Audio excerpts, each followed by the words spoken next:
সেইকাৰণে বেলেগটো আনি পেট কৰিছোঁ কাপোৰ কানি ঘৰ ভাঙিবলৈ ইয়াত কোনোবা আহিছিলে নাই আপোনালোকক সুধিবলৈ? কোনো সোধ পোছ কৰিব কোনো নাই অহা। চাওক এইখিনি ধান হয়।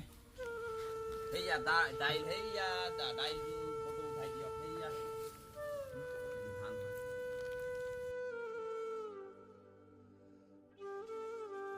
আপুনি কি ক'ব, আপোনাৰ ঘৰৰ অৱস্থা কেনেকুৱা? আমাৰ ঘৰৰ অৱস্থা বহুত বেয়া। চৰকাৰে কি কৰে আৰু সিয়ে জানে আৰু। বান সাহাৰ্য নাই পোৱা আপোনালোকে? নাই পোৱা। তেওঁলোকৰ ঘৰৰ অৱস্থা চাব পাৰে। ঘৰত এটা বস্তু বুলিবলৈ নাই। একো নাই, চাউল নাই, চাউলৰ ড্ৰামটো চাই লওক। লংকাত গ'লে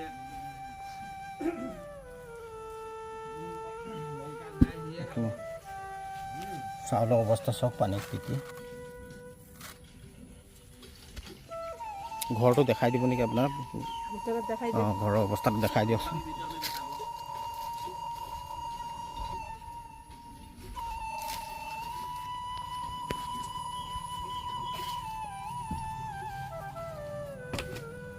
এখন ঘৰৰ অৱস্থা চাওক। এখন বিচনা চাওক। বিচনাৰ ওপৰত পানী, বিচনাতকৈ প্ৰায় 3 ফুট ওপৰলৈ পানী গৈছে। এইবোৰ তেওঁলোকৰ কাপোৰ কানি সামগ্ৰীসমূহ। এইটো এটা গডৰেজ। খাবলৈ একো নাই, কালি 3 দিন আগত নাই খোৱা।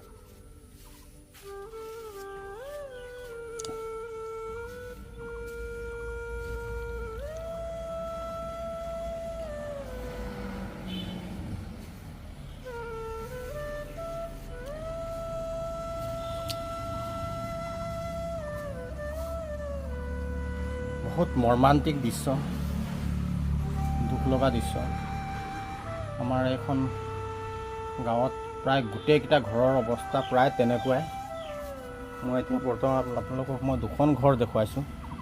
এনেকুৱা 2খন ঘৰ, গোটেইখন ঘৰ মই আকৌ আপোনালোকক এখনকৈ দেখাবলৈ চেষ্টা কৰিম। আপোনালোকে চাই থাকক, মোৰ ভিডিঅ'টো শেষলৈকে চাই থাকক। ঘৰ গোটেইখনৰ মই দেখাবলৈ যত্ন কৰিম। কিছু সময় লাগিব, আপোনালোকে ভিডিঅ'টো শেষলৈকে চাব। এইখন ঘৰৰ অৱস্থা চাওক। এখন ঘৰ হয়নে, গোহালিয়ে হয়নে, ঘৰৰ অৱস্থাটো চাওক। এইটো এখন বিচনাৰ ওপৰত বোকা চাওক, কি পৰিমাণে বিচনাৰ ওপৰত বোকা। এইটো ঘৰৰ ভিতৰৰ দৃশ্য। এইটো ঘৰৰ ভিতৰৰ দৃশ্য। এইটো ঘৰটো চাওক। বেৰসমূহ চাওক। বেৰৰ কি অৱস্থা। কোনো সোধ পোছ কৰা ইয়াত নাই। যাৰ ওপৰত পৰিলে আৰু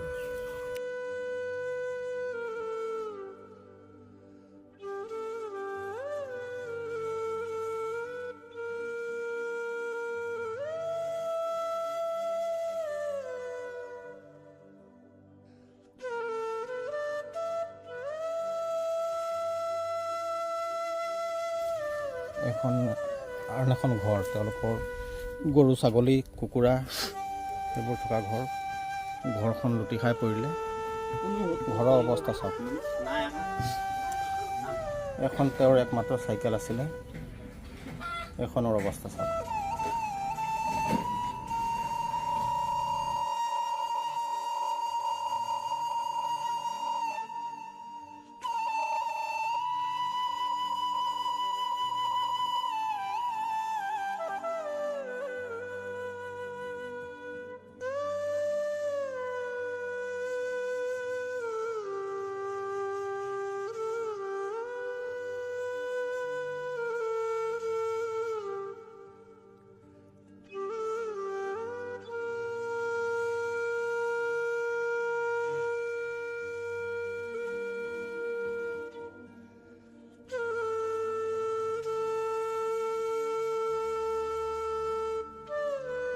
গাইজ,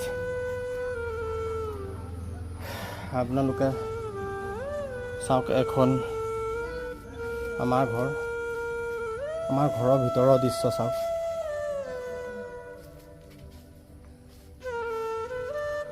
গোটেই ঘৰখন বোকা। ভৰিৰে গচকিবলৈ ঠাই নাই।